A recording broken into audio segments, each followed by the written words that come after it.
It's 2025, a new year, and the perfect time to turn your business dreams into reality. Maybe you've been tossing around a great idea, but haven't acted yet. Well, Shopify is how you're going to make it happen. Shopify makes it simple to create your brand, open for business, and make your first sale. With thousands of customizable templates, you don't need coding or design skills. Just drag, drop, and go. Plus, Shopify's social media tools help you connect all your channels and create shoppable posts so you can sell everywhere your customers scroll. Managing your business is easy too. From shipping to taxes to payments, Shopify handles the details on a single dashboard, letting you focus on what really matters: growing your business. Established in 2025 has a nice ring to it. The Opperman Report is brought to you by Aquadam.net. You can give them a call at 707-764-2119.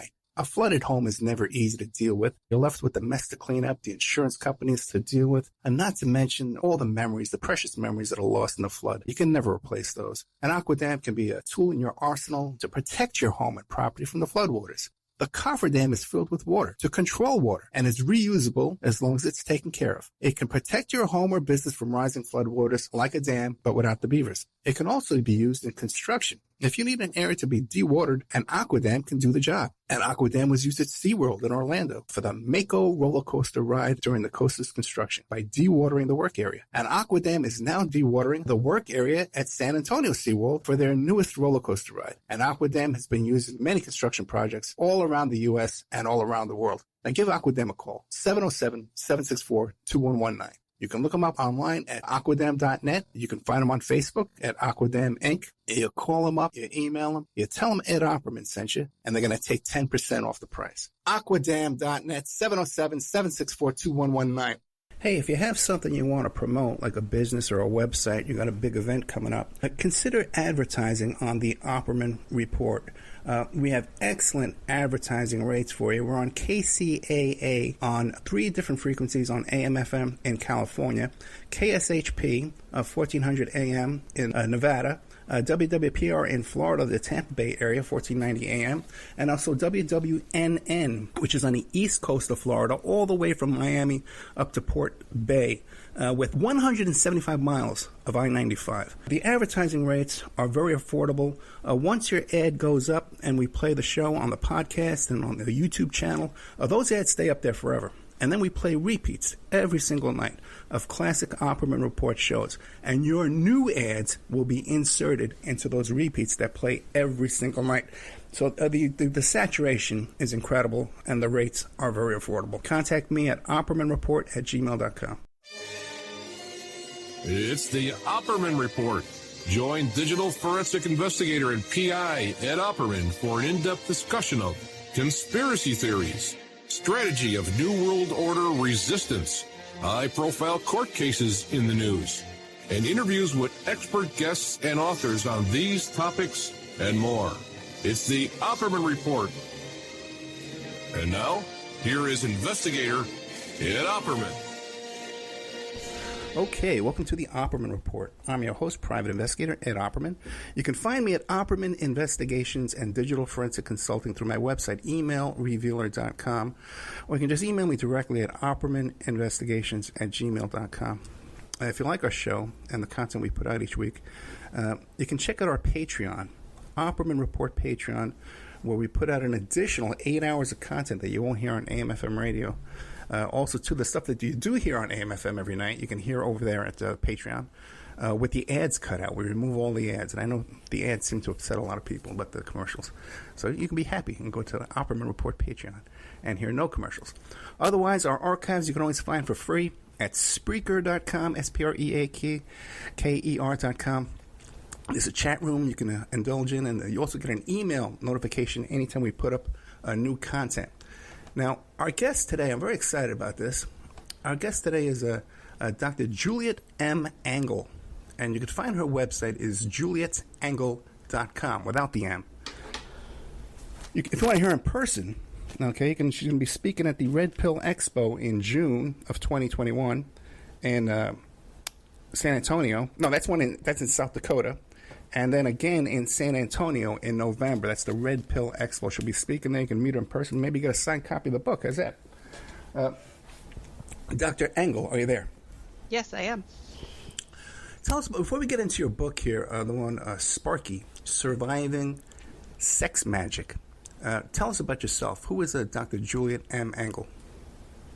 Okay, I'm a physician. I practiced radiology in Seattle for 20 years. I then went overseas on a medical technical exchange to Russia and got involved with the reform of maternal infant health care in Russia, and then following children into orphanages and discovering human trafficking and the sex slave trade, which was really early days for that. That was back in the early 1990s. And then worked with State Department and different agencies in Russia and the United States to create an underground railroad to rescue trafficking victims. And that's going to be covered in your next book, Angels Over Moscow. Right, I was just going to say that. Oh, sorry. all of that is covered, will be covered in the book that's coming out in September called Angels Over Moscow. What we're talking today about is Sparky, Surviving Sex Magick, which is the first part of my life when I was sold by my parents into a CIA-run sex cult and programmed through one of their programs called Monarch to join the Sex Magick cult and to be raised to be what they call a real girl. So that's what we're going to be talking about today. And before we get into Sparky, Surviving Sex Magick, quick question about your time in Russia when you said that you were helping these rescue these children being human trafficked. Now, you said you had help from the U.S. State Department. Now, I've seen more evidence of them being a proponent of this kind of trafficking rather than trying to help. Well, that's a really interesting point, because in every agency of every government in every country of the world, you've got both. You've got really good intentioned people that want to help, want to do the right thing, and then you've got the ones that are actually doing the crimes. And the State Department has a department called the Trafficking in Persons Office, the TIP office, and they sponsor, or did at that time, they sponsored several very good programs around the world, including ours in Russia, that actually work to raise awareness of the issues of trafficking. And then we created our Underground Railroad, which actively rescued children who were trafficked and returned them home. So there's both. And that's true for every agency in the Russian government. We worked a lot with Russian police. There are great police who became personally involved and very helpful, and there are the ones that you couldn't trust crossing the street, So it's all of these programs. If you're doing something sensitive that has to do with human beings, you have to be personally involved, and you have to work with other people who are personally involved. So the idea that an agency goes out and accomplishes anything with humans is ridiculous. It's people and people's devotion and involvement and the fact that people care. So you're seeing that with our country today, getting away from the reliance of having the government tell you what to do, and back to people figuring out for themselves in their own communities how to do what's best for them. Okay, looking forward to having you come back and talking about Angels Over Moscow, about the human trafficking over there. But today, Sparky, Surviving Sex Magick. Now, you said when you were 6 years old, you were sold to a cult. Does this cult have a name we would recognize? Well, yeah, it would be MK Ultra. It was a program that was organized by the Germans who were brought to the United States through Project Paperclip. All of this is very well documented. And that included my great uncles, 3 of my great uncles, and my uncle and my grandfather were all in Nuremberg during the Nuremberg trials and helped bring Nazi scientists, including behavior scientists, to the United States, help them resettle, and then put their kids in the programs, which were the same programs they were doing in Nazi Germany, and brainwashing and raising super soldiers and super spies, and in my case, super sexpot scientists, and yeah, it's well documented. This is not a crackpot allegation. There was a series of hearings called the Church hearings. This was conducted by Senator Frank Church in Congress in 1975 and then 1976, and they the hearings themselves included testimony from the CIA, which was Richard Helms at the time, and they revealed that there were 185 of these programs set up in 1953 around the United States, and that children were put into these programs without, involuntarily, mostly by their parents. And so...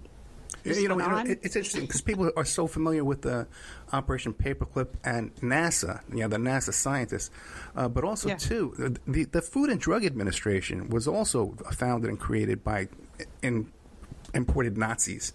And it's fascinating to believe. Now, what would motivate your parents, though, to sell you to this into this program?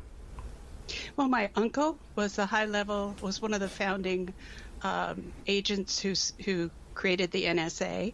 He was later the liaison officer with GCHQ in London. So he was a very highly placed NSA agent.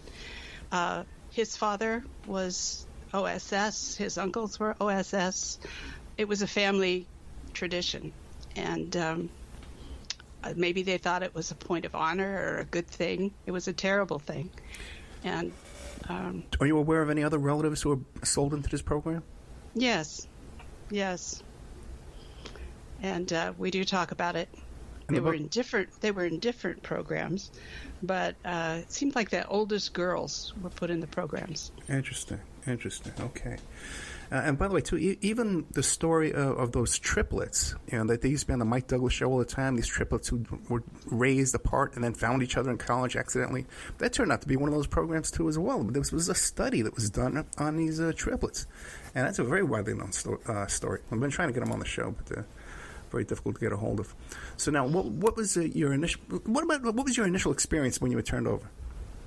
Well, they started, unlike my other cousins who were in the programs, two of them were taken out of their family, like your triplets, and put into other families and led this crazy life, not even knowing who their real parents were. We found each other, like the triplets did. We found each other in the last few years, really, and we're old. I mean, it's been a long time. But the idea clearly was to create a dual personality in me, and then divide that into other personalities, and each personality had to forget the personality before. So I mean, it was a complex program of creating multiple identities, of learning to be in one identity and completely forget the others, and so it makes it very hard for people to go back and remember, because there's no linear timeline to this. It's like it all happens in different boxes. But I'm curious to understand, like, were you taken to a facility, a hospital, an orphanage, a family? What physically were you taken? Well, I was taken to a series of places called the Annex, and the first one was the first one that I remember. This program began when a man showed up in my family's home. I was 4 and my brother was 1, and raped my mother and made us watch. And that created and then my mother beat me up and, made it so that I was clearly told never to tell anyone, never to tell my father, never to talk about this. And so that was the initiation of the program, because he's the same one that my father sold me to in a different state, in a different city, 5 years later. And so the first thing they do is I never trusted my mother again. And after my father sold me to this man who molested me right in front of him while I was screaming to my father for help, I never trusted him again either. So they're breaking the bonds. They break the bonds, and then they replace it with these annexes where I would spend weeks or days. I don't know how long, because there were a lot of drugs involved. And they would create artificial families. So there would be a nanny called Nanny Black, all different ones at different times that took care of me. And then whatever experiments they were running, they ran. And A couple of questions for you. This man who came in and raped your mother, and then obviously, I guess it was like a double trauma, because first you're witnessing this brutality against your mother, and then you're brutalized minutes later. So it's like a double trauma in your life they're trying to create. Now, yeah, it was like 2 years later, actually. Oh, that your mother beat you? No, that first my mother was raped when I was about 4, and then 2 years later, in a different state, in a different place, the same man showed up, and my father sold me to him. Oh, God. Right, but did you ever identify who this man was? Oh, yeah, I know who it was. A relative? No, he was someone who knew my father. Well, he claimed to have known my father in the Navy. Okay. But he appeared on and off throughout the time that I was in this program, and I pretty much have an idea who he is. Have you ever sought legal counsel to try and sue the government or these facilities or anybody who's identified that we can identify in this and try and get the compensation? Well, I don't know how I would prove anything, and I'd like most of the people who actually went through the programs, I would rather forget it. Yeah. You know, I don't want to have to live through this in a situation where they're trying to prove that I'm crazy. And no, I've moved on. I moved on to Russia. And I did a lot of good stuff in Russia. But that's right. Now, having to go back and write Sparky meant having to go back and relive and remember and research and reach out to find my cousins, and so that was a very difficult process. And the book is out less than a year, so this must be still a very fresh, open wound here. So now, but this facility they took you to, what was your daily routine there, the daily schedule? You wake up alone in a room or with other kids? Well, I woke up in a room that had looked just like my room at home. Really? But the wallpaper was a different color, had some of the same toys, but they were different. And the window looked the same, but when you looked out the window, it was a brick wall, And Wow. then there was a glass mirror, and I could hear people behind it. And then what they started doing, and I'm not real clear on when the chronology is, but they used to tie me down on a wheel, and the wheel had symbols on it. And I remember one time it looked like the two fish together, which was the yin-yang symbol. And they would spin it and repeat over and over and over again. There is no light, there is no dark, there is no good, there is no bad, there is no day, there is no night, there is no God, there is no Satan, all this over and over and over. And it would always end with, there's only green. So, I understand what this whole Green New Deal movement is, and it's nothing to do with chlorophyll. And the head of every annex, and I probably went to 15 during my time growing up, 15 different ones, the head of it was always Dr. Green. And green means the end of everything. So when there is nothing, when there is no air, there is no heat, there is no cold, there is no light, there is no day, there is no night. It's all what they call helter-skelter, and there's nothing. So they're trying to create death, nothing. And you call this surviving sex magic, magic with a K. Now, is this similar to the Crowley chaos magic stuff? Absolutely. Although I didn't know about that until about a year ago when somebody sent me his book. Yeah, it's obviously from that. And it's the idea that you can use sexual energy if you have a quality called psi, which is PSI, which is the ability to transmit and receive remotely. You can transmit sexual energy into another person and make them do things.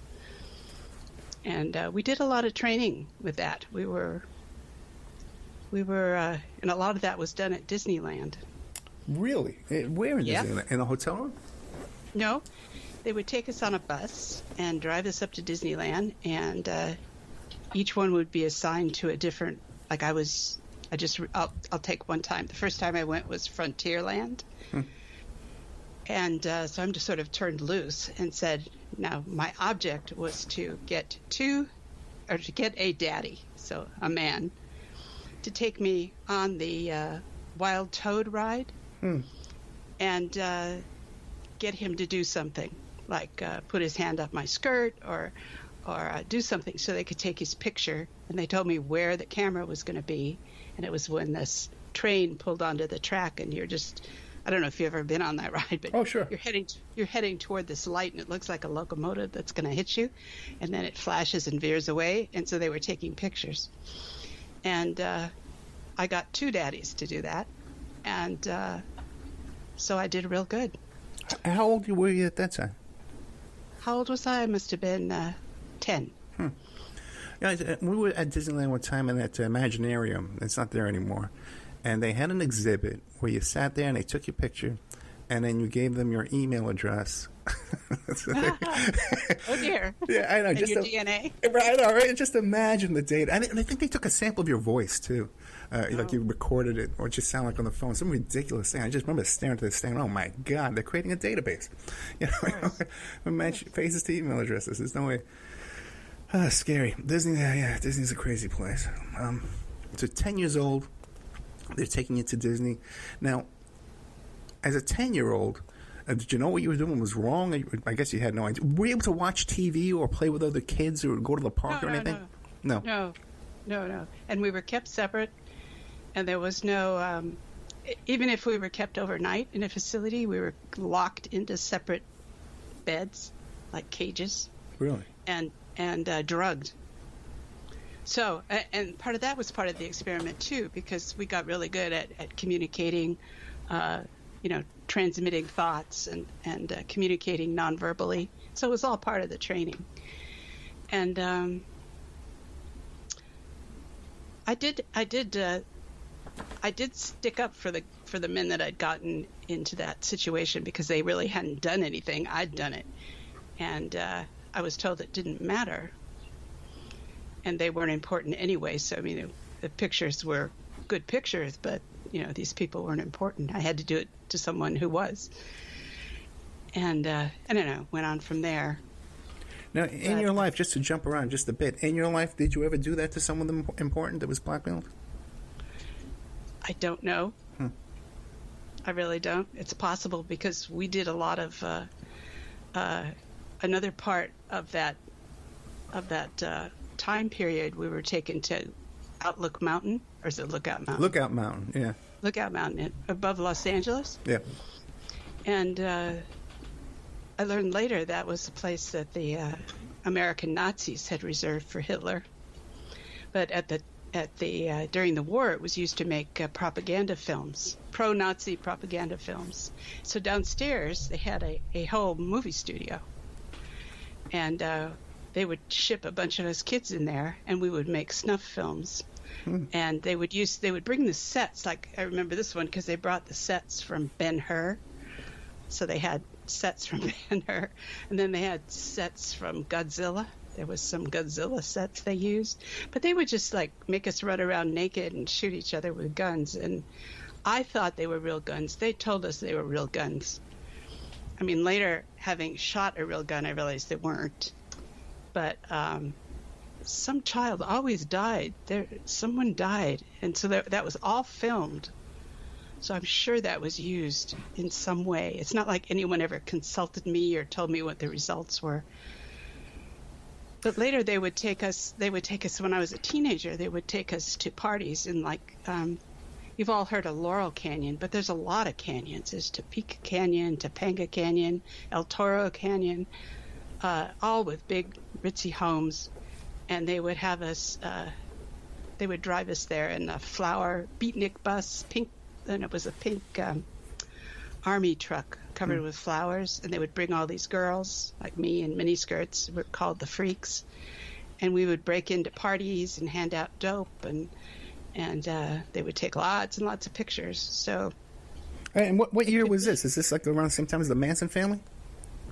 Oh, definitely, yes. In fact, Charles Manson was part of this, and he was kind of the audio-visual guy. Oh, really? He was this really boring, quiet guy, never said anything, who brought all the audio-visual equipment around.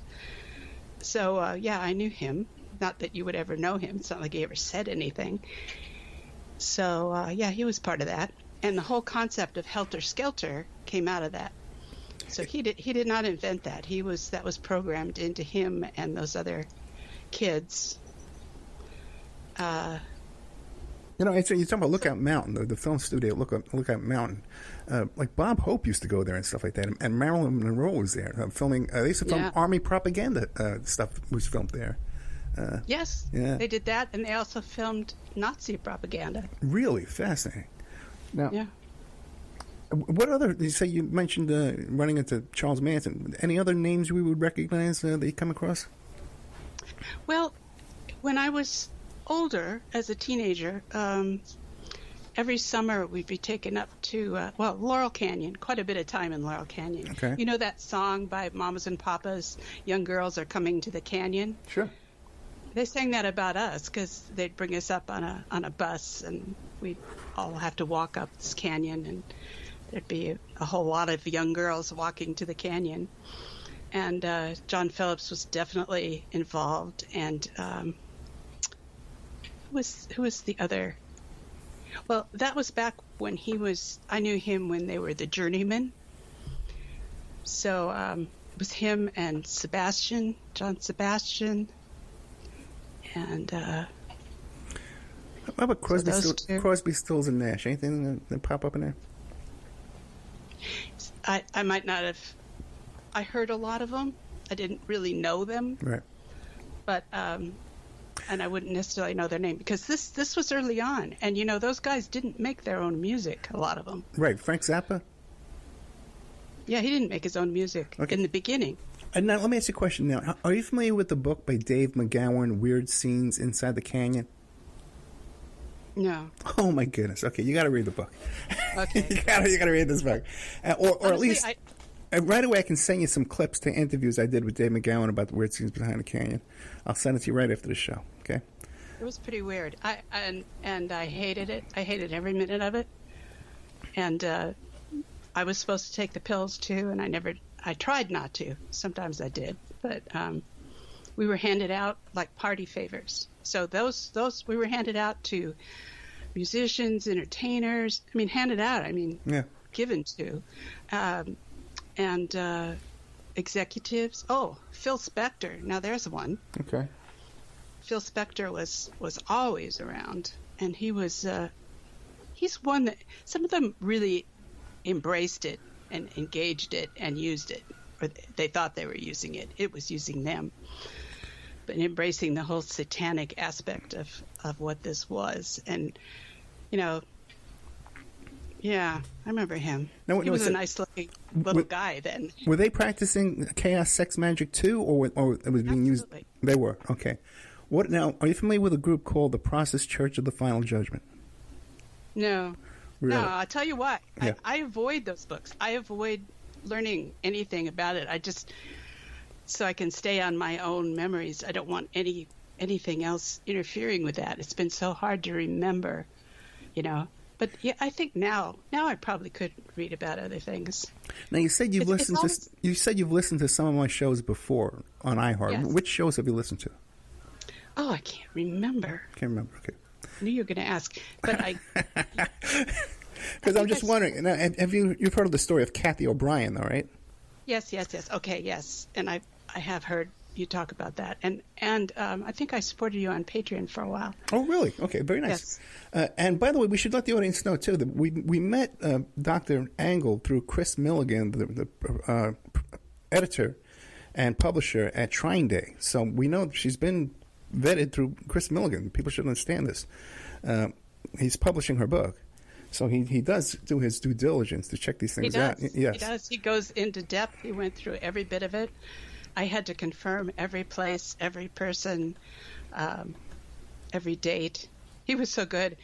At one point, I drove up from Monterey to Seattle to get away from. This is when I escaped, and I was singing the song "Down on Me," and I put it in there as sung by Janis Joplin. And Chris Milligan comes back and he says she didn't sing that song in 1966, but I knew I'd been singing it. So then I found out it was Odetta.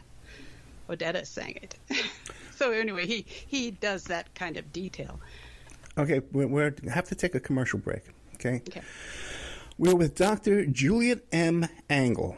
Okay, you could find her on Amazon under Juliet M. Angle, MD. The book is called Sparky, Surviving Sex Magick with a K. Magick. If you want to meet her in person, get an autographed copy of the book. You can meet her up there in June 2021 at the Red Pill Expo in South Dakota, and then again in San Antonio in November. Again, the website is JulietEngel.com. We'll be right back after these messages. And now a word from our sponsors. The Opperman Report is brought to you by Aquadam.net. You can give them a call at 707-764-2119.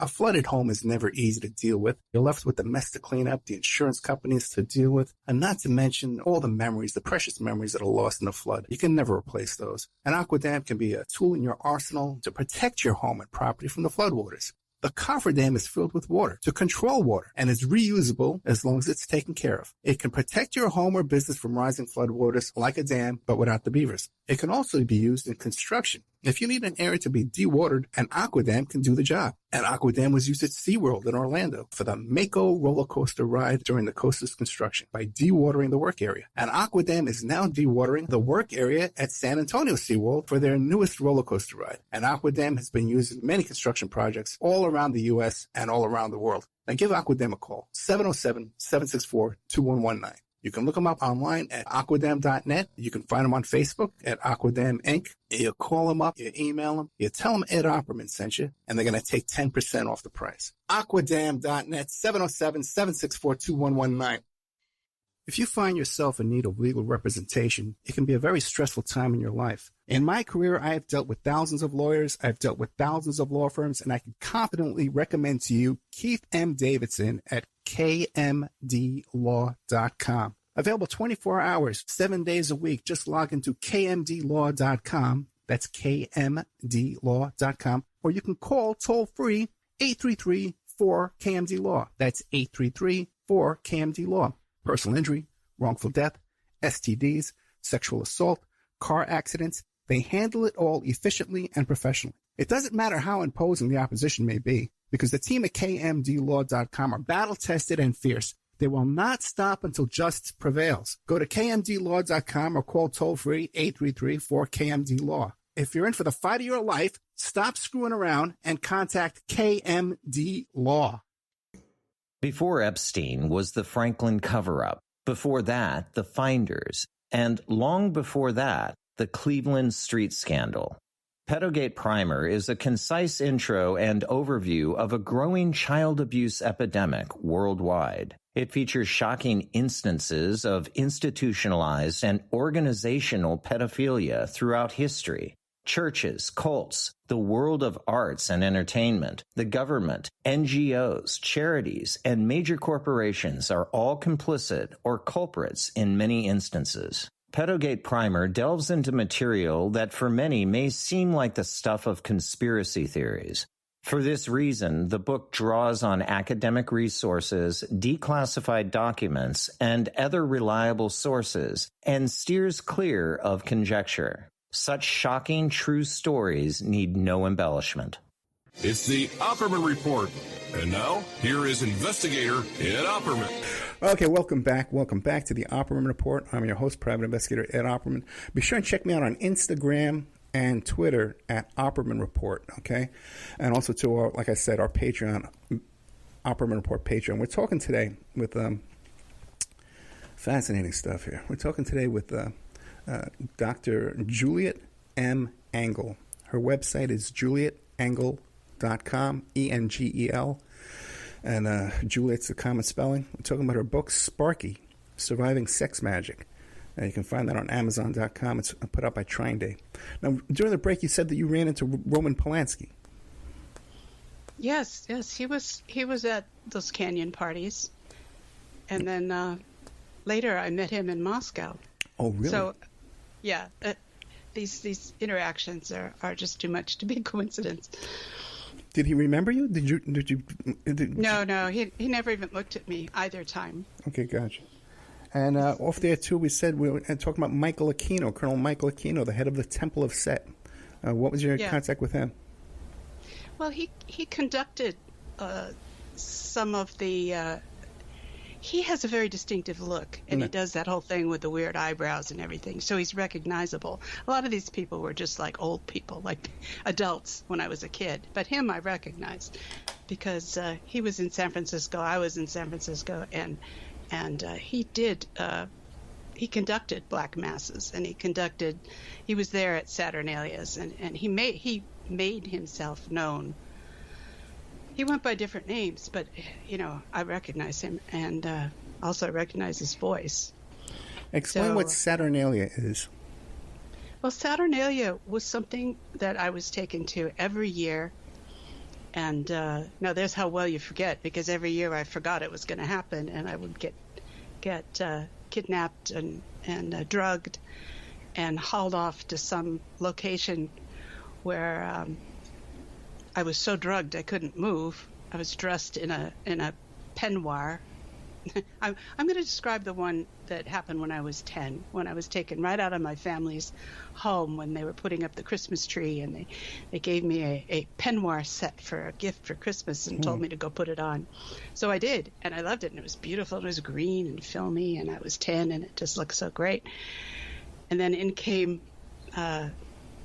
Vito, who was the man who had originally raped my mother and raped me when I was 6, and I had been involved in my program ever since. Came into the house, drugged me, and hauled me off into a van that was full of kids, all in peignoirs, and they took us off to this place. And the kids were crying, were scared. We all had different names. We were given different names, and you had to remember your name. None of them could move. Everybody was paralyzed. And they carried us in, and they carried me in and laid me down on this pine bower, made a big deal of it. I was carried in by what they call the nanny blacks, and these could be men, could be women, all dressed in black robes that took care of each child. Mm-hmm. So my nanny black brought me in, laid me down on the pine bower, and said all these things, and arranged my hair and put flowers in my hair. And then all chaos broke loose, and they let men start coming in and raping the children. And so all I could do was lay there. I couldn't move. I couldn't fight.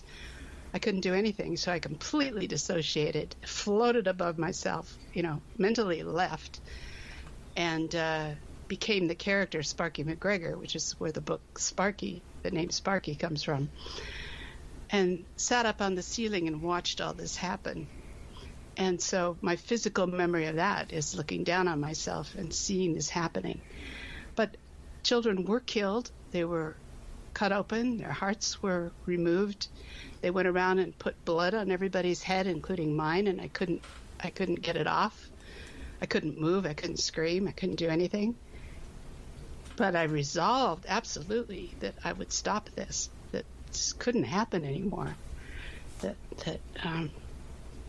this had to end. And so by the end of it, I would wake up back in my home, and I would have been gone for I don't know how long, but it was more than a day. And I'd have big black circles around my eyes, and I would be just floating skinny in my clothes. I don't think I ate the whole time. And then I'd go back to school. Regular public school with other kids, or this was a... Yeah. No, really? I went to public school. By that time you went to public school, okay. It's interesting. You mentioned how they bought you this dress and they dressed you up. What did you call it? How did you describe it again? A peignoir. Peignoir. Because, I've never worn another one, ever. Because, I'll tell you something, okay. When I had on Jimmy Savile's great niece, she described it almost identical the way you just did. He was coming over, and they bought me this dress. I was 12 years old, and they dressed me all, and they put me on his lap, and he molested me in front of the whole family. Okay. Peignoir. Yeah. Yes, the whole family was involved, and the level of that betrayal. It's just, I remember my mother saying, get her out of here. She's going to knock over the tree. No. What about that? Did you ever run across Linda Blair from The Exorcist? I've certainly read about her. I didn't meet her, but okay.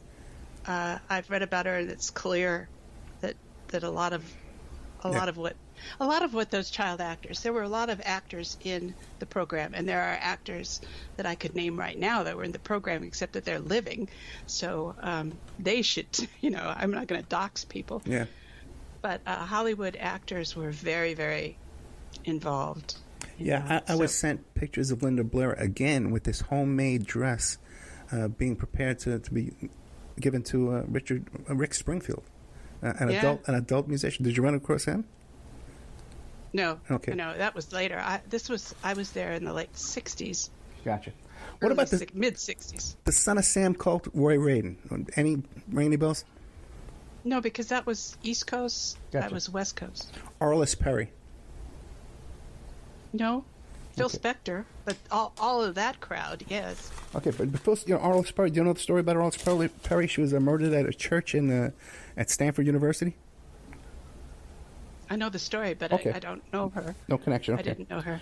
But you said you did run into Ted Bundy. Oh, definitely, yes. Tell us that. Well, when I escaped from the program, I left from a compound in Murphy Hot Springs, outside of Monterey, which is now something called Esalen, and Joan Baez lives there. Right. But at that time, it was Murphy Hot Springs, and there was a big record executive party, and a lot of musicians were there. And, of course, Charles Manson was there because he was on some kind of work release program from Foster Island. He was there setting up the AV equipment. He was the boring old AV guy, and he played several instruments, so he would fill in the band. So they were having the featured singers, and I won't name them because they're still living. And I was like one of the flower child girls, and we would hand out blotters of LSD and ecstasy and different drugs.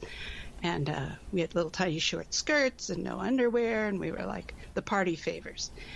So I got out of there, stole my handler's red MG with him in it, and because he'd passed out, got out and drove all the way almost to up to Grants Pass in Oregon, and then caught a bus to Seattle. And it's got a lot more involved than that, but I got out of there and enrolled myself. Actually, I found green stamps all over his car, so there were green stamps everywhere, rolls of them. I mean, probably, that was a big thing at the time. Every time you bought gas, you got green stamps. And he just threw them in his glove box on his floor. But I had hundreds of dollars worth of green stamps, so it was enough to buy everything I needed for university. And then I got money that I borrowed. He had a roll of money, too, because he'd been dealing blotters of LSD, so I got that. So I started school that way. And as soon as I started school, I thought I wanted something really stable. So I joined Young Republicans. So I thought, okay, there you go. There's where you'll meet nice, stable people.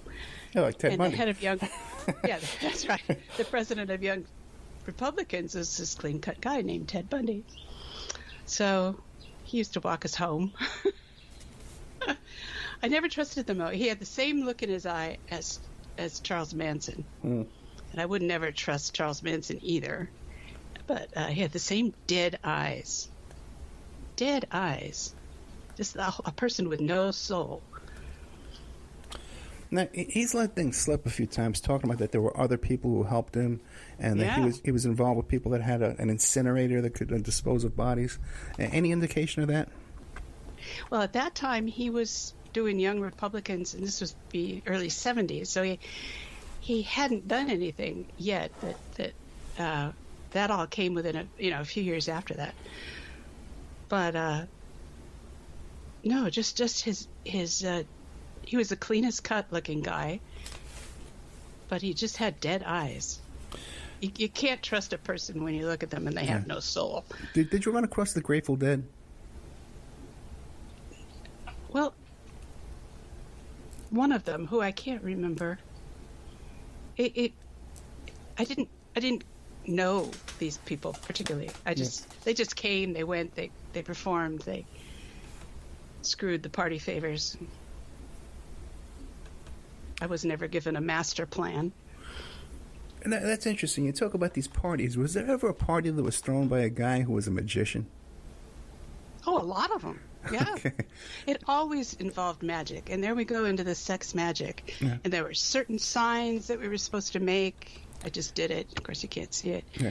That means sex magic, certain things that would indicate, you would signify that you belong to the cult. All kinds of things. And I do have a upside down cross carved into my forehead. Oh, really? Yeah. Really? So that's all part of it. That's all part of the. I'm going to send you a picture of this guy I'm talking about after the show, okay? No, I'm serious. I already know. We're Facebook friends. I already know he's involved in this stuff. Well, Aquino did the magician thing, but it's sex magic. It's right. I'm talking about a magic act, like pulling a rabbit out of a hat. He was one of those kind of magicians, and that's what he did for a living. He did magic tricks and magic shows, but he used to throw these big parties, just like you described. There were all kinds of parties like that, and very talented people doing bizarre things. Yeah. Okay. But the power of it was that there really was magic. So, like Aquino really had the power to put things inside of you. You could feel him in there, and it's just psi. It's just remote viewing, but he's very good at it. But he used it in evil ways. Now, I refused to use it at all. Yeah, I was going to ask you that now because you were raised up in this. Did you ever fall back on it and use these techniques in your own life? Probably. I was raised in it so much that it's just ingrained in me. So I would say going to Russia and creating all these programs and doing all these things in a language I didn't speak. I communicated a lot using the psi and the remote transmission but I never never manipulated it for personal gain. Let me ask you this, because here you are, okay, you escape, right? And you find all this money and these trading stamps. You somehow wind up to get yourself into a college, and then you wind up over in Russia working with programs about trafficking kids. Did you ever explore the possibility that they just allowed you to escape, provided you with that money, set up the education for you, and use you as an agent to go to Russia? It's very unusual for people to go to Russia. Oh, I definitely think that there's a lot in that. And a lot of the programming that was done to me had to do with me going to Russia. So, I mean, vivid dreams of the place where I actually wound up being, so that when I went there, it felt like home. But I think that going to Russia and working against what they stood for was my rebellion. Gotcha. And then, you can't escape what's put inside of you. It's in your DNA practically. What about physical contact with agents and working in this program previously? Did they ever make contact with you again? Threats? Yes, but they don't. The threats are, they take away your funding, they harass you, they threaten you. I should say threats were a big part of it. Did you feel safer in Russia? Yes. Now, there I hate to tell you, but yes. No, I understand. But also, too, now this would be an international satanic cult, program. So they must have had people over in Russia, too. Yes, I'm sure they did. And so I think the skills I acquired through the programming and the psi and the training and all that and the remote viewing capacity, which I'm pretty good at, I used that. So that's the only way I was able to do it. And you can't explain that to people. They say, how on earth did you do this? It just doesn't seem possible. I go, well, I graduated from a, Sex Magick real school. And, so it's, I don't know. I'm a hybrid of a lot of things. But we're going to have to have you come back on this topic, too, as well, okay? Because you have a wealth of knowledge here. And, of course, we're going to have you come back to talk about the angels over Moscow or angels over Russia. What is it? Angels over Moscow. Angels over Moscow. We'll have you come back and talk about that. But I want to have you come back and talk about this again, too. Okay. And get into more detail on this. We only have about 4 minutes left in this recording. What haven't I asked you that you want the audience to know? Did I know Jeffrey Epstein? There you go. There's okay. one. Okay. What was your connection with Jeffrey Epstein? Well, he appeared. I was invited, this is in 1988, so I was in my mid-30s, Okay. and I'd written my first book that I was thinking of publishing, and I was invited to a book party up on the islands in outside of Washington State, San Juan Islands, and he flew in. It was supposed to be authors, but all these CIA guys showed up, and he was one of them. And they offered me this beautiful house, this gorgeous house, if I would come and work for them. And they wanted me, at the time I was a radiologist, so I did a lot of early computer coding, and they wanted me to encode secret messages in medical information. So, and in return, they'd give me this absolutely dream house, and I would be part of their organization. So I said no, so yeah, they kept appearing, and then like Roman Polanski appearing. So yeah, I don't know what to say. What about like the? Go ahead. I just want to keep saying it because you people on the outside that weren't part of this, you're going to have to play a big role in figuring this out, because this is the seed of evil, and it's planted in high-level people that are throughout all levels of our institutions, and it's causing us terrible harm. Yeah. By the way, too, I don't know if I mentioned this before, but you talk about that technique of raping a mother in front of their children, or raping a child in front of their parents. That was used in the Phoenix program, and also too at Abu Ghraib. This is a psychological warfare tactic. Yeah. And Dr. Michael Aquino was the head of psychological warfare. This is what he did for the U.S. Army. Yes. Well, he learned it from the Nazis. Yeah. There's a fascinating story about his grandfather was accused of stealing a baby. I think it was in Germany. My guest was just telling the story just last week. He looked it up in the papers, and he found that his father was running around Germany with an infant, a brand new infant, and the cab driver says, "Oh no, he went into that bar and came out with the infant." Fascinating, a bunch of stories here, and just terrifying at the same time. And it goes way back, many generations. Right, and that's why they have so much power and control over us. What about blood drinking? You have blood drinking? Well, I think I suffered from chronic anemia, and I always had black eyes after these things. Gotcha. So, yeah, I think they were drinking my blood. They were certainly drinking the blood of the sacrificed kids. Right. And I think the upside-down cross on my forehead indicated what family I belonged to, and that I couldn't be killed. Interesting. Okay. We've been speaking to Dr. Juliet M. Angle. Her website is julietangel.com. The two books, and you can buy, there's links to these books right there at the website, okay? Yep. Angels Over Moscow, Life, Death, and Human Trafficking in Russia. And the other book is called Sparky, because Sparky is an alternative identity that she created to protect herself from this trauma that she was under. Am I correct?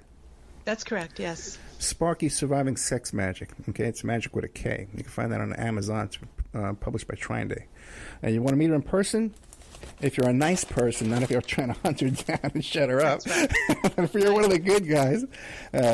She'll be speaking at the Red Pill Conference in June, the Red Pill Expo in June 2021 in South Dakota, and then again in November in San Antonio, Texas.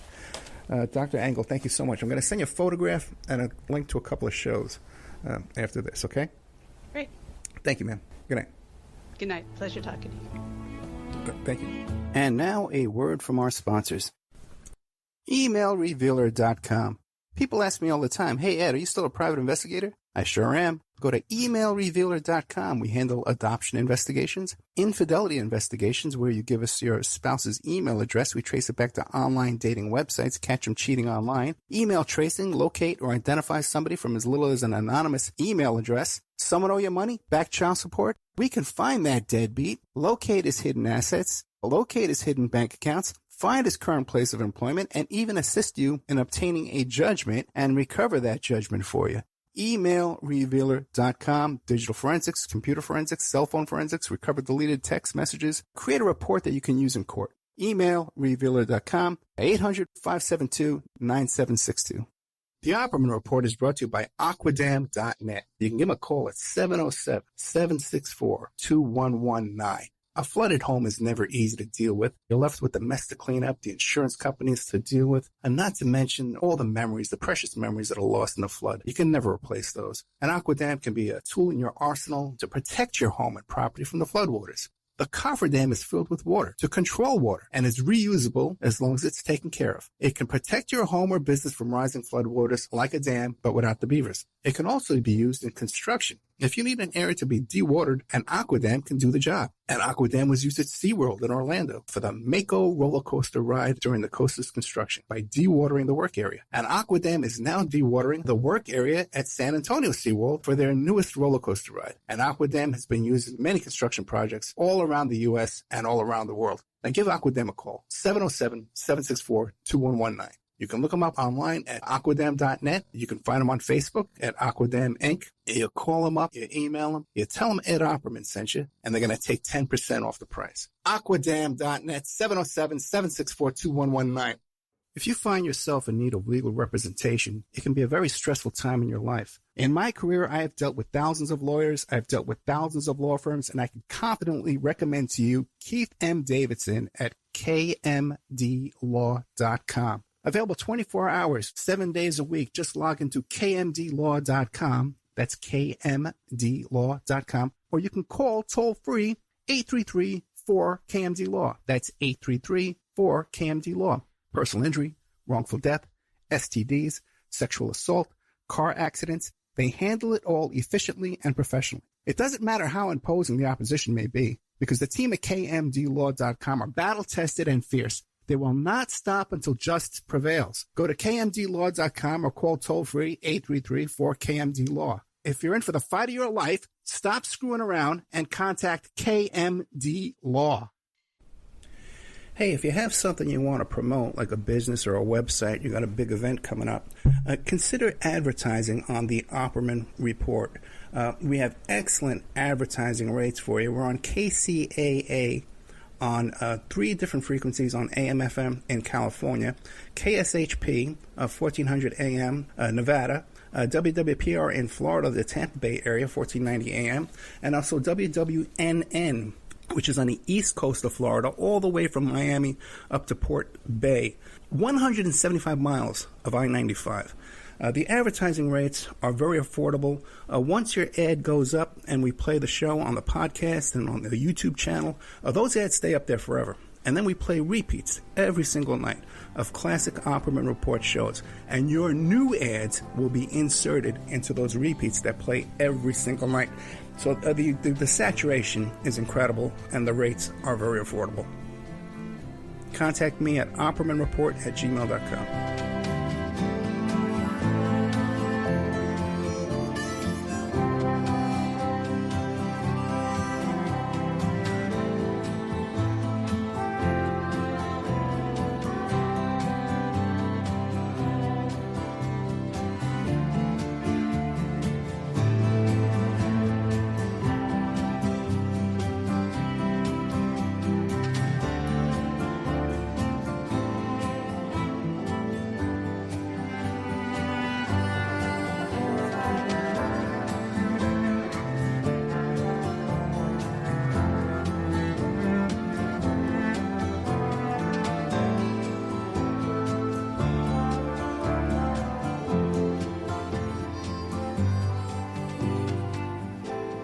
Hey guys, if you like the show and you want to show your support, check out the Opperman Report Patreon.